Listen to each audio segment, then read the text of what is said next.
Tie kroky, to nie sú kroky.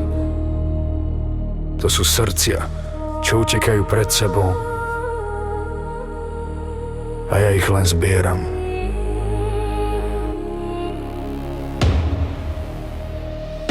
Na zemi črepiny z lásky, nie zo skla.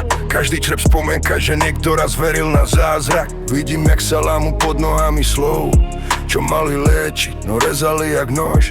Ľudia kričia o pravde, no klamú si v tichu. Držia sa, kým majú silu, potom spadnú jak list do dymu. A ja tam stojím s kýblom, čo smrdí jak minulosť. A čakám, kým sa ďalší rozbije, nech ho môžem uložiť. Pozbieram všetky srdcia do kýbla, nech konečne držia pokope, keď nebijú, vylejem ich na byt. Nech krv sa mení na zvuk a nech každý, čo počuje, cíti, že aj jeho sa to týka. Slzy sa miesia s basou a zrazu celý svet plače spolu. Lebo až keď to bolí všetkých, tak sa možno vylieči niekto. Niekedy si vravím, prečo práve ja, prečo práve mne do rúk pada cudzia bolesť. Ale možno preto, že viem, čo znamená krík z ticha, keď z neho zostane len ozvené vlastná vina. V kýbli plávajú farby, čierna, červená, siva. Každá kvapka iný príbeh, iný hlas, iný hriech. Niektoré sa ešte bijú, iné už len spí. Všetky však čakajú, že ich niekto znova pochopí.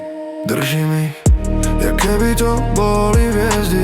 V ruke sa mi lesnú a palia ma pritom. Cítim ich rytmus, slabý, ale pravdivý. Každé jedno chce späť domov, ale domov je miesto, kam už nik nevolá.